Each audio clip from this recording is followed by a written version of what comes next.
Hello students. अब हम next chapter start करेंगे जिसका नाम है why do we fall in. तो स्टार्ट करते हैं। Chapter 13 why do we fall इन।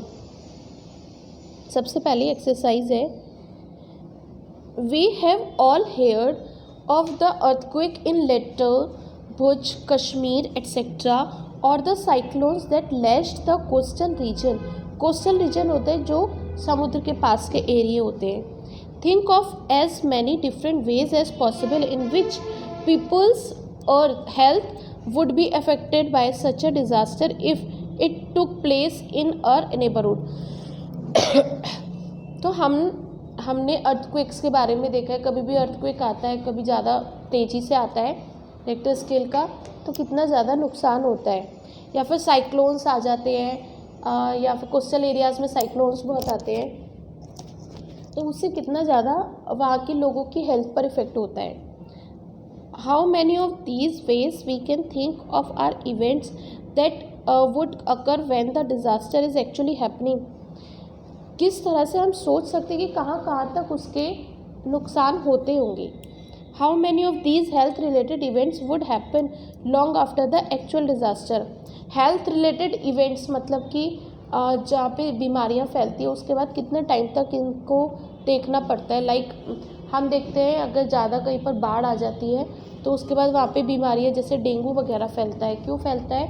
क्योंकि जो पानी भरा हुआ था, अब वो पानी में मच्छर पैदा हो जाते हैं और वो एक दूसरे से सबको डेंगू फैलाते हैं। Why would one each effect on health falls into the first group and why would another fall into the second group. तो कैसे होता है कि कोई बीमारी किसी को हो रही है, कोई बीमारी किसी को। इसी के बारे में हम पढ़ेंगे कि क्या आजकल जो कंडीशन चल रही है वो भी कोविड-19 की, वो भी कुछ इसी तरह की है। इस चैप्टर में इंटरेस्ट आएगा क्योंकि जो अभी हम जो इतने टाइम से घर में बैठे हैं, लॉकडाउन हो गया, ये सब हो गया, वो कहीं ना कहीं अभी जब हम पढ़ेंगे तब उसको इसे रिलेट करेंगे तो समझ में आएगा। When we do this exercise, we realize that health and disease in human communities are very complex issues with many interconnected causes। Human बहुत ज़्यादा हेल्थ की प्रॉब्लम्स हम लोग फेस करते हैं। We also realize that the ideas of what health and disease mean are themselves very complicated। और ये health और डिजीज़ हमें जितना ईजी लग रहा है वो बहुत ज़्यादा कॉम्प्लिकेटेड भी होता है। When we ask what causes diseases and how we prevent them, we have to begin by asking what these notions mean।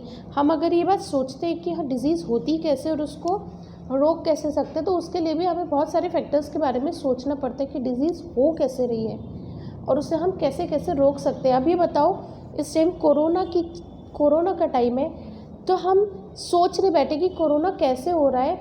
तो अगर एक आदमी को कोरोना हो रहा है, उसने खांसी कफ मतलब खांसा, कुछ ड्रॉपलेट्स उसके हाथ में आ गए, उसे गेट खोला, हम सोच भी नहीं सकते और वो गेट बंद करके चला गया। 1 घंटे बाद किसी और ने उस गेट को टच किया, इससे भी उसको हो जाएगा।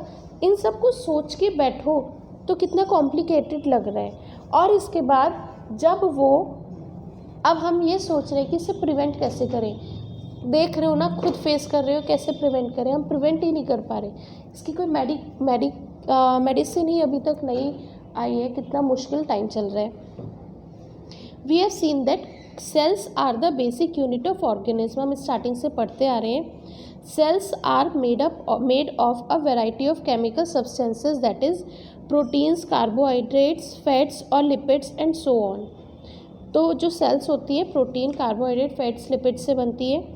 Cells is a dynamic place। Cell something or the other is always happening inside them। Cells में कुछ ना कुछ चलता रहता है, कुछ रेगुलर उनमें नॉर्मल फंक्शंस भी चलते रहते हैं। New cells are being made in our organs और tissues. There are various specialised activities going on. जैसे अब नई सेल भी बनती रहती है, पुरानी सेल से उनमें रिकवरी भी होती रहती है, वो कहीं डैमेज हो जाती है तो उससे नई सेल भी तैयार होती रहती है। The heart is beating, the lungs are breathing, the kidneys is filtering urine, the brain is thinking. तो ये जो 4 पार्ट दिए हैं, इन 4 से अलग भी हमारी बॉडी में बहुत सारे ऑर्गन्स हैं। हमारा हार्ट पूरे दिन पंपिंग करता रहता है, पूरे दिन, पूरी रात, पूरी लाइफ, जिस दिन से हम हार्ट ने पंपिंग शुरू करी है तब से चलता ही रहता है, चलता ही रहता है। हमारी किडनीज है वो फिल्टर करती रहती हैं ब्लड को। लंग्स जो है वो ब्रीदिंग में, मतलब ऑक्सीजन को ब्लड में मिक्स करते रहते हैं। हमारा ब्रेन थिंकिंग करता रहता है। अगर हम सो रहे हैं तो अगर ऐसा नहीं कि हमारा ब्रेन भी सो रहा है, हमारा ब्रेन हमारी और बॉडी की एक्टिविटीज़ को मैनेज करता रहता है तब तक। All these activities are interconnected. For example, if the kidneys are not filtering urine, poisonous substances will accumulate. अगर हमारी बॉडी में किडनी फिल्टर नहीं करेगी ब्लड को तो पॉइजनस सब्सटेंस इकट्ठे होते रहेंगे और उससे डेथ भी हो जाती है अक्सर। Under such conditions the brain will not be able to think properly. और ऐसे में ब्रेन प्रॉपर थिंक नहीं कर रहा। For all these interconnected activities energy and raw materials are needed. और इन सब के लिए हमारी बॉडी को एनर्जी की नीड होती है। For all these interconnected activities energy and raw material are needed. Food is a necessity. अब एनर्जी कैसे मिलेगी? जब हम ऑक्सीजन लेते हैं और हम फूड को खाते हैं तब हमें एनर्जी मिलती है। For food is a necessity for cells and tissue functions. Anything that prevents proper functioning of cells and tissues will lead to lack of proper activity of the body. जिस भी चीज़ की वजह से हमारी सेल या हमारे टिश्यूज़ प्रॉपर फंक्शनिंग नहीं कर रहे, वही एक्टिविटी हमारी बॉडी की इफ़ेक्ट हो जाती है। It is in this context that we will look at the notion of health and disease. अब हम हेल्थ और डिजीज़ के बारे में एग्जैक्टली इस चैप्टर को स्टार्ट करते हैं। अब है health and it's failure, the significance of health. Health का मतलब क्या है? हमें कोई बीमारी नहीं है तो हम हेल्दी हैं? नहीं। देखो, we have heard the word health used quite frequently. We use it ourselves as well when we say things like my grandmother's health is not good. Our teacher use it when they scold us saying this is not a healthy attitude. What does the word health mean? हम कहते हैं कि मेरी अम्मा जी की, मेरी grand mother की या मेरी दादी जी की तबीयत सही नहीं है। ये टीचर को ने डांट दिया कि ये क्या तुम्हारा हेल्दी एटीट्यूड है? हेल्दी एटीट्यूड में क्या है? तुमने कहीं पे कूड़ा कचरा करके डाल दिया क्लास में, तो क्या वो हेल्दी एटीट्यूड है? नहीं है। तो if we think about it, we realize that it always implies the idea of being well. We can think of this well-being as effective functioning. अगर हमारी बॉडी सही काम करे तो हम सही है, लेकिन हेल्दी नहीं है। For our grandmothers, being able to go out to the market or visit neighbors is being well. अगर हमारी दादी जी मार्केट जाके सामान ले आती हैं या फिर वो किसी अड़ोस पड़ोस वाले के यहाँ जाके बैठ जाती है तो क्या वो हेल्दी है? ऐसा नहीं है, वो ठीक है। बट हेल्दी होना क्या होता है? Being well and not being able to do such thing is poor health. Being interested in following the teaching in the classroom so that we can understand the word is called a healthy attitude, while not being interested is called the opposite. Health is therefore a state of being well enough to function well physically, mentally और socially. healthy आदमी वो है जो physically fit हो, mentally fit हो और socially भी fit हो। अब मैं हूँ, मैं फिज़िकली फ़िट हूँ, सोशली भी फ़िट हूँ, लेकिन या तो कह लो हाँ मैं मेंटली भी फ़िट हूँ, लेकिन मैं क्या करती हूँ? किसी से बात नहीं करती हूँ। मैं सुबह को अपने घर से निकलती हूँ और शाम को अपने घर में आके बैठ जाती हूँ। मेरे को ना अपने नेबर्स के बारे में पता, ना मुझे ये पता कि मेरे घर पे कौन आता है ना कोई जाता है। तो क्या मैं सोशली हेल्दी हूँ? नहीं हूँ। हमारा हेल्दी होने का मतलब है हम फिज़िकली भी हेल्दी होने चाहिए, मेंटली भी हेल्दी होने चाहिए। ऐसा भी नहीं है कि मेरे दिमाग में तो कुछ चलता रहता है कि उसे कैसे परेशान करूं, तो इसे कैसे परेशान करूं, तो क्या ये मेंटली फ़िट हूं मैं? मैं ये सोच रही हूँ कि मुझे आज अपने घर पे जाके अपनी मम्मा से लड़ाई करनी है, उन्होंने आज मुझे 5 रुपये नहीं दिए तो मुझे आज खाना छोड़ देना है, तो क्या ये मेरा हेल्दी एटीट्यूड है? हम मेंटली उनको टॉर्चर कर रहे हैं ना यहाँ पर, तो ये हमारा मेंटली डिसऑर्डर हो जाएगा कि हम अपने काम को करवाने के लिए अपने पेरेंट्स को टॉर्चर कर रहे हैं। ठीक है, ये मेंटल हेल्थ हो गई। तीसरा है सोशल हेल्थ। सोशल हेल्थ में हम सिर्फ अपने बारे में नहीं सोचेंगे। मैंने अपने घर पे एक सफाई करवाई और उठा के सारा का सारा कूड़ा सड़क पर डलवा दिया। अब मुझे पता है कि सुबह को 7 बजे एक कूड़े वाली गाड़ी आके उठा के ले जाती है, लेकिन मेरी आदत है कि मैं 7:30 बजे ही कूड़ा डालूंगी। तो क्या ये मेरा सोशल एटीट्यूड है? अब मैंने सुबह को 7:30 बजे कूड़ा डाल दिया, अब वो पूरे दिन पूरी रात बाहर पड़ा रहेगा, उसमें जर्म्स भी डेवलप होंगे, और अगले दिन जब सुबह को वो 7 बजे आएगा कूड़ा उठाने वाला, तब वो कूड़ा उठा के लेके जाएगा। तो वो जो मेरा आधा घंटे लेट कूड़ा डालने का काम, कि क्या हुआ उससे? पूरी सोसाइटी में तो गंदगी हुई है ना। मेरे अपने घर के बाहर एक गड्ढा कर दिया, पानी भर दिया, अपने घर के सारे दरवाजे बंद रखे, तो उसमें जो गंदे पानी में कीड़े पैदा हुए थे, मच्छर पैदा हुए थे, वो हर औरों के घर में भी तो जाएंगे। ये तो है नहीं मच्छरों को पता है कि जिसके घर के आगे का गड्ढा उसी के घर में घुसना है। मैंने तो सोशली हेल्दीनेस नहीं दिखाई ना, क्या मैं तब सोशली फिट हूँ? एक हेल्दी का मतलब क्या होता है? जब भी कोई इंसान फिज़िकली, मेंटली और सोशली वेल बीइंग हो, सबके बारे में सोचे, सबके बारे में अच्छा समझे, अपने मेंटल हेल्थ को प्रॉपर रखे, फिजिकल हेल्थ को प्रॉपर रखे, प्रॉपर न्यूट्रिशन ले, तो ये कहलाता है एक हेल्दी एटीट्यूड।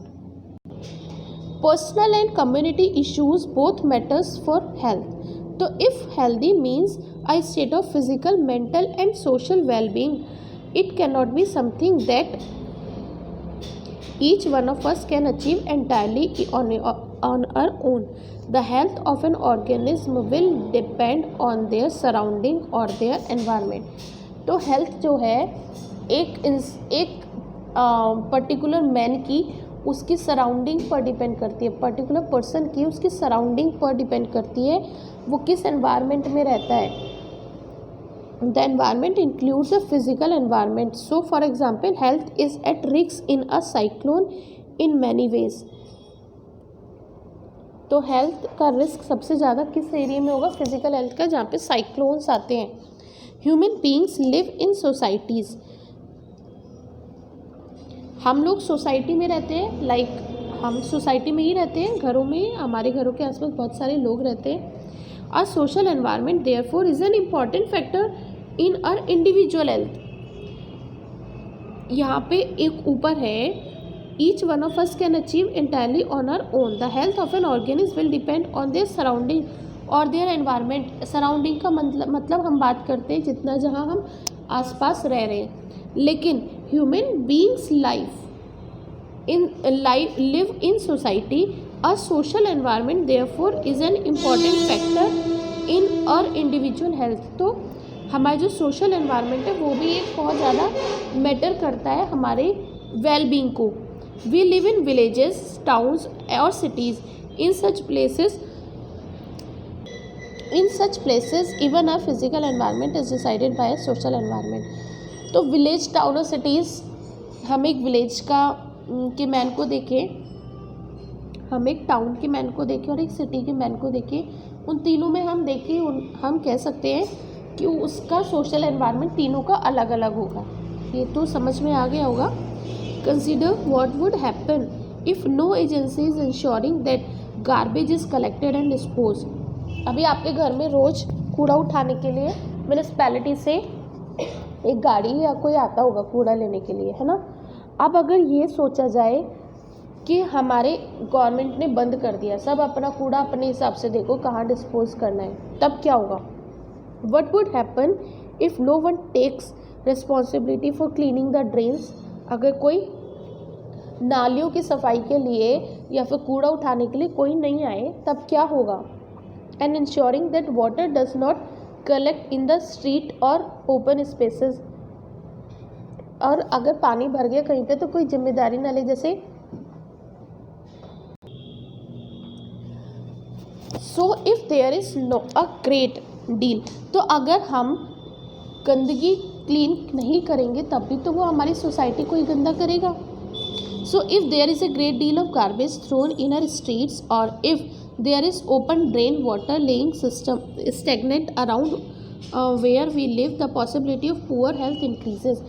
अब अगर हमने सोशल डेवलपमेंट, सोशल वेलबींग देख लिया, अब अगर हम अपने आसपास को साफ नहीं रखते, सफाई नहीं होती, तो हम तो फिज़िकली भी अनहेल्दी हो जाएंगे. अब अगर सपोज़ ऐसा हो रहा है कि एक आदमी सोशली एक्टिव नहीं है, एक स्ट्रीट में कूड़ा लेने के लिए आते हैं और वो उन्होंने आना बंद कर दिया, म्यूनिसिपैलिटी ने कह दिया कि हम एक हफ्ते तक कूड़ा लेने नहीं आएंगे, तो क्या होगा? जनरली होगा क्या, स्ट्रीट के जो सारे लोग हैं वो मिल के कुछ डिसाइड करेंगे कि हाँ भाई अभी एक हफ्ते तक ऐसे है, तो ये कुछ हमें इसको प्रॉब्लम को सॉल्व करना है, और उसके लिए थोड़े दिन बाद वो एक दो दिन में कुछ इंतज़ाम कर लेंगे. लेकिन एक आदमी है जो उसके साथ एडजस्ट नहीं कर रहा, अब अकेले उसकी वजह से पूरी स्ट्रीट गंदी हो रही है, बाकी तो सब लोग कर रहे थे, तो क्या वो हेल्दी है? उस एक की वजह से पूरी सोसाइटी अनहेल्दी हो रही है, बीमारियाँ फिर से आएंगी, उस बीमारी से एक की वजह से सब में फैलेंगी. तो पब्लिक की क्लीनलीनेस भी उतनी ही इम्पॉर्टेंट है हेल्दी रहने के लिए.